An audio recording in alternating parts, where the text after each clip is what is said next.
चलिए, लास्ट की क्लास में हम लोगों ने वैदिक काल को देख लिया था और हमने देखा था वैदिक काल में किस तरह राजा को कंट्रोल करने के लिए 4 सभाएं बनाई गई थी, जिनमें से हमने कहा था पहली थी समिति, दूसरी थी सभा, तीसरी थी विदत और चौथी थी गण। ये हमने देख ली थी लास्ट की क्लास में, जिसमें हमने कहा था कि ये चारों समितियां मिलकर के राजा के ऊपर क्या करती थी, कंट्रोल करती थी, नियंत्रण करती थी। इसके अलावा हमने देख लिया था कि जो वैदिक काल का समाज था, उस समाज में सबसे ऊपर कौन था, सबसे पहले माना जाता था कुल को मिलाकर बनता था ग्राम, ग्राम को मिलाकर बनता था विश्व और विश्व को मिलाकर बनता था जन। जन का अर्थ होता था कबीला, कबीलाई तत्वों की प्रधानता थी। तो कुल का मुखिया कुलपति, ग्राम का मुखिया ग्रामीणी, विश्व का मुखिया विश्वपति और जन का मुखिया जनपति, या मैं कहूँ राजा, या मैं कह सकता हूँ गोपा जनस्य, कबीले के सुरक्षा सबको देखने वाला। इसके अलावा हम देखेंगे जो वैदिक काल था, इस वैदिक काल में साहित्य कौन कौन से थे। तो नेक्स्ट हेडिंग डालेंगे हम वैदिक साहित्य। क्या डालेंगे?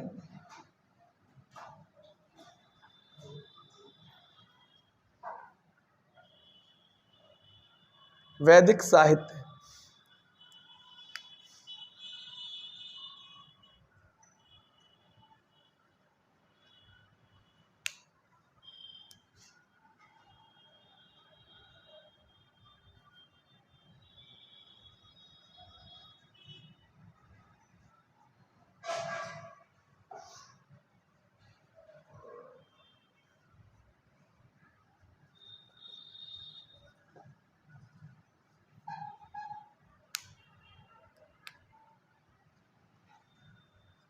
देखो, वैदिक काल जो है ना, या मैं कहूँ वैदिक सभ्यता जो है, ये एक ऐतिहासिक सभ्यता है। ऐतिहासिक सभ्यता हम उसको कहते हैं जिसमें लिखित यानी साहित्यिक और पुरातात्विक दोनों प्रमाण क्या हो, मिल गए हो। इससे पहले वाली हमने पढ़ी थी हड़प्पा सभ्यता, और उसमें हमने कहा था हड़प्पा सभ्यता आदि ऐतिहासिक युग की सभ्यता है। आदि ऐतिहासिक मतलब आदि जानकारी, या तो साहित्यिक या फिर पुरातात्विक, इसके दोनों साक्ष्य मौजूद है, इसलिए कैसी है, ऐतिहासिक। अब इसी में हम पहले वाले साक्ष्य देख रहे हैं कि वैदिक सभ्यता में अगर हम बात करें साहित्यिक स्रोत की, तो साहित्यिक स्रोत वेद मिले हैं हमें, ब्राह्मण एक ग्रंथ है ब्राह्मण, ब्राह्मण के अलावा आरण्य, आरण्य के अलावा उपनिषद। और अगर पुरातात्विक साक्ष्यों की बात करें तो लोहे की खोज, लोहा मिला है, और भी बहुत सारी क्या मिली है यहाँ से, धातु मिले। तो पुरातात्विक भी हैं और साहित्यिक भी हैं, इसीलिए ये सभ्यता कैसी है, ऐतिहासिक सभ्यता है। अब अगर मैं बात करूं वैदिक साहित्य के साहित्यों में, तो वैदिक काल के साहित्यों की संख्या कितनी हो जाएगी, 4। पहला हो जाएगा वेद, दूसरा हो जाएगा ब्राह्मण, तीसरा हो जाएगा आरण्य और चौथा हो जाएगा उपनिषद। तो हम स्टार्टिंग करेंगे यहां से, वेद से। तो वैदिक साहित्य का जो पहला साहित्य है वेद, इस वेद शब्द की उत्पत्ति विद से हुई है। किससे हुई है? विद, विद धातु से हुई है। धातु का मतलब जानते हो, मूल रूप। यानी ये जो वेद शब्द है, इसका मूल रूप होता है विद संस्कृत भाषा में, जिसका अर्थ होता है विद्वान। इसका अर्थ क्या होता है? विद्वान। अर्थात जो वेद को पढ़ लेगा वही क्या हो जाएगा, विद्वान हो जाएगा। तो वेदों को पढ़ के लोग क्या हो सकते हैं, विद्वान हो सकते हैं। तो वेद शब्द की उत्पत्ति विद धातु से हुई है, जिसका अर्थ होता है विद्वान, या मैं कहूँ ज्ञान, या मैं कहूँ जानना, नॉलेज। तो हमें सब सारी नॉलेज कहाँ से मिलती है, वेदों से मिलती है। अब अगर मैं इसी में कहूँ कि वेदों की संख्या कितनी है, तो वेदों की संख्या कितनी है बेटा, 4। इसकी संख्या की बात करें अगर, तो वेदों की संख्या कितनी है, 4 है, 4। कौन कौन से हैं 4? देखो, सबसे पहले आता है ऋग्वेद। कौन सा आता है? ऋग्वेद। दूसरा आता है सामवेद, तीसरा आता है यजुर्वेद, और चौथा कौन सा आता है, अथर्ववेद। ये 4 वेद हैं। कितने वेद हैं? 4। तो ये जो 4 वेद हैं, इन चारों वेदों को सम्मिलित कर लिया है, तब बनेगा वेद। यानी चारों वेदों को मिलाकर एक वैदिक साहित्य बनेगा कंप्लीट, इसको हम क्या कहेंगे? वेद कहेंगे। अब अगर हम इन चारों को भी पढ़े तो ये चारों जो है, ये चारों में एक यजुर्वेद जो है वो अपवाद है। क्या है? अपवाद। इट मीन्स अपवाद कैसे? यानी सभी वेद प्रायः पद में लिखे गए हैं।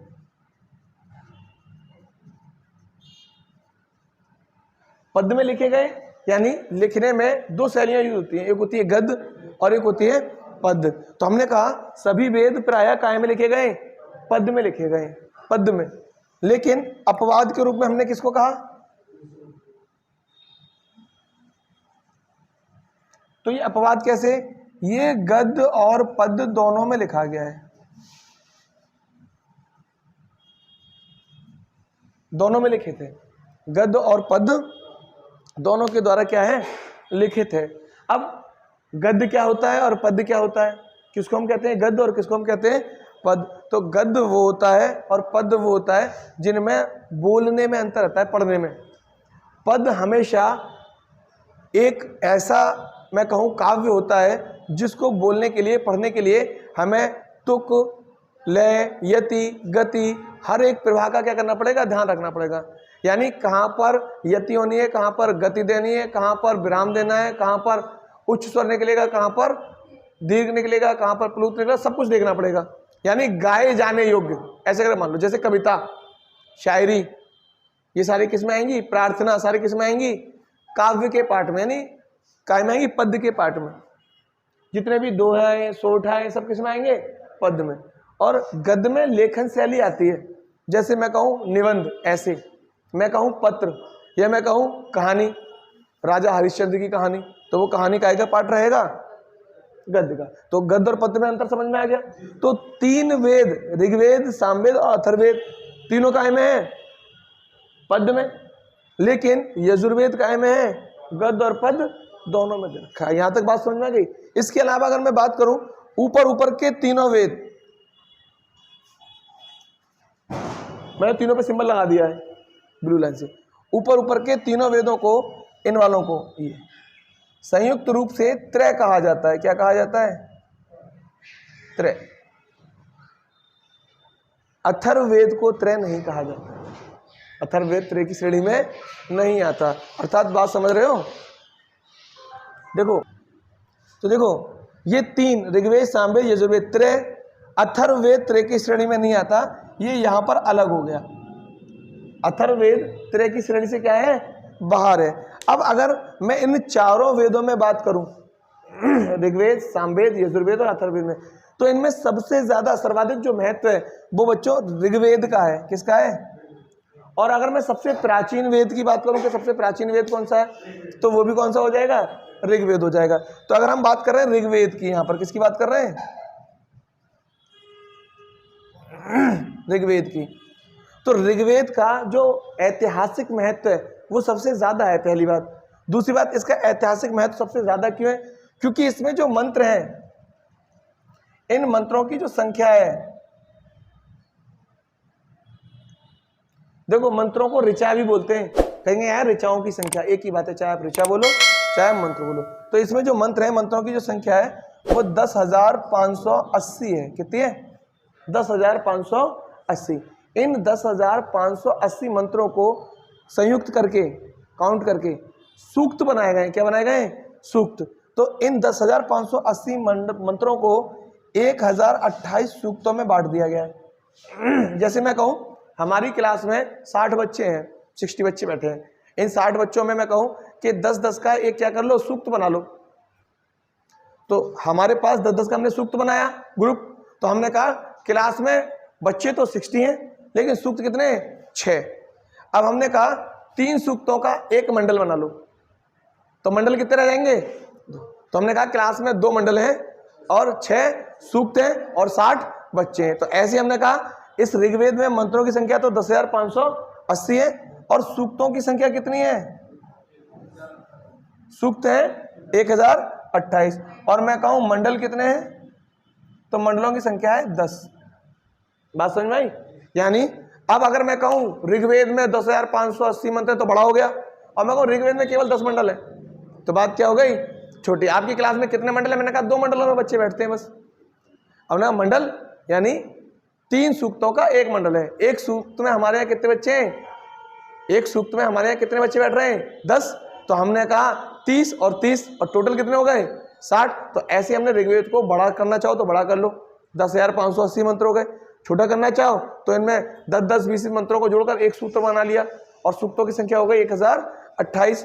और इन सूक्तों को भी जोड़ा, 5 सूक्त 6 सूक्त मिलाकर एक मंडल बनाया। और हमने कहा टोटल ऋग्वेद कितने मंडलों में बटा हुआ है, 10 मंडल। अब इन 10 मंडलों में से सारे मंडल नहीं पढ़ने होते हमें सारे मंडल हमारे काम के नहीं है। कुछ मंडल ऐसे हैं जो हमारे काम के, लगातार एग्जाम्स में क्या करता है, क्वेश्चंस पूछता रहता है। बताओगे कौन कौन से मंडल? 10 मंडलों में आपने कहा 7वां 7, और आपने कहा 9th, और 10वां, इसके अलावा 3rd। अब देखो 10 मंडल है, पर 10 मंडल में सबसे ज्यादा एग्जाम्स में क्वेश्चंस कहां से पूछता है, इन 4 मंडलों से। कहां से पूछेगा, इन 4 मंडल। जैसे एग्जाम्स में क्वेश्चन पूछता है गायत्री मंत्र, कौन सा मंत्र, गायत्री मंत्र ऋग्वेद के किस मंडल से लिया गया है? तो आप बताओगे जो गायत्री मंत्र है वो ऋग्वेद के कौन से मंडल से लिया गया है, 3रे मंडल से लिया गया। बात समझ में आ गई? और एग्जाम्स में लगातार क्वेश्चन पूछता है गायत्री मंत्र कहां से लिया गया, गायत्री मंत्र कहां से लिया गया। आप बताओ गायत्री मंत्र 3रे मंडल से लिया गया है। 7वें मंडल में किस चीज का वर्णन मिलता है? 7वें मिलता है बेटा दास राग युद्ध का।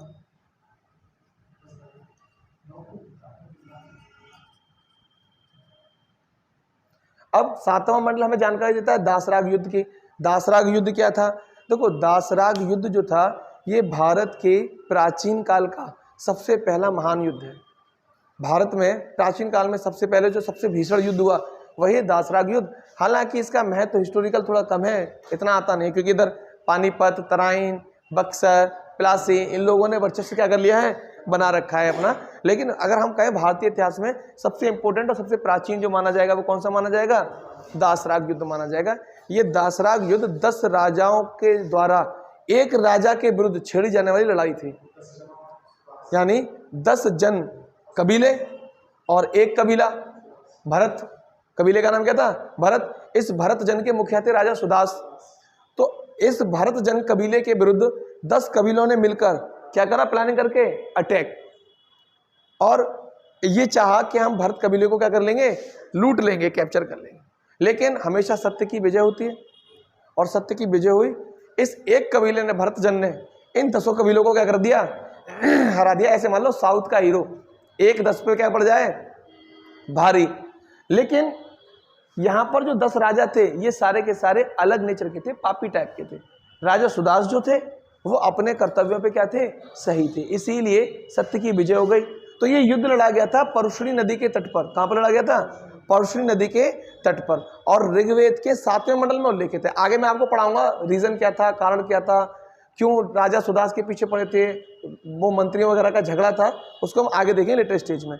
अभी हम देखें 9वां मंडल। ये जो 9वां मंडल है ना बेटा, इस 9वें मंडल में बात हुई है किसकी, सोमदेव की। किसकी, सोम वनस्पति की, सोम वनस्पति। यानी ये जो वैदिक काल है ये आर्यों का काल है। किसका काल है, आर्यों का। और आर्यों का सर्वाधिक प्रिय पेय पदार्थ, पीने वाला पदार्थ क्या था, सोमरस। और ये जो सोमरस था ये सोम नामक वनस्पति से क्या होता था, तैयार होता था। तो सोम देवता का उल्लेख ऋग्वेद के 9वें मंडल के 144 सूक्त में मिलता है। तो ऐसे करके पूछेगा आपसे सीधे कि 9वें मंडल में किसका उल्लेख हुआ है या क्वेश्चन घुमा देगा, सोमदेव का उल्लेख कौन सा मंडल करता है, तो आप बताओगे 9वां मंडल करता है। ठीक है। इसके अलावा 10वां मंडल, 10वां मंडल काय की जानकारी देता है। 10वें मंडल में जानकारी आती है बेटा वर्ण व्यवस्था की। काय की, वर्ण व्यवस्था। कोई बच्चा बता सकता है वर्ण व्यवस्था क्या होती है, वर्ण व्यवस्था क्या होती है, कोई बता सकता है किसको कहते हैं वर्ण व्यवस्था?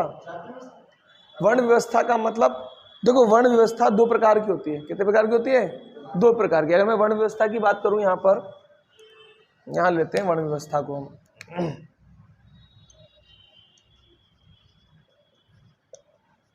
ये वर्ण व्यवस्था 2 टाइप की होती है। एक होती है कर्म प्रधान और एक होती है जाति प्रधान। यानी आर्यों में, कबीलों में स्टार्टिंग में जब ऋग्वैदिक काल था तो ऋग्वैदिक काल में कबीला बटा हुआ था। काय में बटा हुआ था? कबीला बटा हुआ था अलग अलग वर्गों में। जैसे मैं कहूं ब्राह्मण, जैसे मैं कहूं क्षत्रिय, मैं कहूं वैश्य और शूद्र। तो इसमें जब हम कर्म प्रधान की बात करते हैं तो जो विद्वान है वही ब्राह्मण कहलाएगा, जो योद्धा है वही क्षत्रिय कहलाएगा, और जो वाकई व्यापार कर रहा है वही वैश्य कहलाएगा। जो कुछ भी नहीं कर रहा, तीनों की सेवा कर रहा है, वो शूद्र कहलाएगा। तो ये हो गई कर्म प्रधान। कर्म के आधार पर समाज को बांट लेना, जो जैसा कर्म करेगा वो वही कहलाएगा। कर्म प्रधान वर्ण व्यवस्था हो गई। अगर कोई ब्राह्मण कुल का है लेकिन उसके अंदर ब्राह्मण वाले गुण नहीं है तो फिर वो ब्राह्मण नहीं कहलाएगा कर्म प्रधान में। जैसे हमेशा हमने पढ़ा ना, जाति न पूछो साधु की, पूछ लीजिए ज्ञान, मोल करो तलवार का, पड़ा रहने म्यान। तो जातों की कभी भी साधु की जाति नहीं पूछनी है, बल्कि क्या करना है, ज्ञान देखना है कि वाकई साधु है या साधु नहीं है। तो वहां पर हम देख रहे हैं कि वाकई कर्म साधु वाले हैं या कर्म साधु वाले नहीं है। पता चला आश्रम तो बना हुआ है लेकिन आश्रम में आश्रम वाली व्यवस्था नहीं है, चरित्र क्या है, खराब है। तो फिर ये साधुपन नहीं है। अब आ जाओ जाति प्रधान पर। जब हम जाति प्रधान को देखते हैं तो जाति प्रधान में ऐसा होता है, ब्राह्मण के घर में पैदा हो गया तो ब्राह्मण, क्षत्रिय घर में पैदा हो गया तो क्षत्रिय, वैश्य के घर में पैदा हो गया तो वैश्य, और शूद्र घर में पैदा हो गया तो शूद्र। अब क्षत्रिय घर में पैदा हुआ तो क्षत्रिय, चाहे इसकी खुद की भुजाएं TMT सरिया की तरह हो 4 mm की, है ना, तलवार ना उठे, पर कहेगा कि मैं क्षत्रिय हूं। कर्म प्रधान में क्षत्रिय वही बनेगा जिसकी भुजाओं में क्या है, बल है। ब्राह्मण के घर में पैदा हो गया ब्राह्मण, ज्ञान नहीं है, संस्कृत भाषा नहीं आती खुद को, क्योंकि हमारे सारे धर्म ग्रंथ वगैरह कौन सी भाषा में, संस्कृत में। और पहले विद्वान वही होता था जिसको संस्कृत भाषा का अच्छा ज्ञान होता था, सारे धर्म ग्रंथ पढ़ता था। अब पंडित जी के यहाँ पैदा हो गए तो पंडित जी कहला रहे हैं, लेकिन पंडितता का उनके अंदर कोई ज्ञान, कोई अस्तित्व की नहीं है, तो हम कह रहे हैं जाति प्रधान। तो वर्तमान समय में अगर मैं बात करूं भारत में कौन सी वर्ण व्यवस्था चल रही है, तो वर्तमान समय में हम जाति प्रधान को फॉलो कर रहे हैं। यानी हम पढ़ने के बावजूद भी, समझदार होने के बावजूद भी इधर नहीं आ रहे हैं, किधर भाग रहे हैं, उधर ही भाग रहे हैं। तो ये विडंबना है। जानकारी होने के बावजूद भी, एक तो होता है जानकारी के अभाव में किया गया कार्य, और एक वो जानकारी होने के बाद किया गया कार्य। तो जब हमें जानकारी हो गई तो हमें किधर आना चाहिए, कर्म प्रधान की ओर आना चाहिए। लेकिन आज भी हम किस पर टिके हुए हैं, जाति प्रधान पर टिके। तो इस पूरी वर्ण व्यवस्था के बारे में उल्लेख कहाँ पर मिलता है, वर्ण व्यवस्था में मिलता है। यहाँ तक बात समझ में आ गई। अब अगर मैं बात करूं कि जो ऋग्वेद है, ये ऋग्वेद जिसमें 10,580 मंत्र हैं, 1028 सूक्त हैं और 10 क्या है, मंडल है, इसीलिए ये पूरा क्या हो गया, इंपोर्टेंट हो गया, सारा डाटा इसी में दे रखा है। इसके बाद अगर किसी वेद का महत्व आता है तो वह है सामवेद। किसका आता है, सामवेद का। लेकिन सामवेद का ऐतिहासिक महत्व कम है बेटा, याद रखना।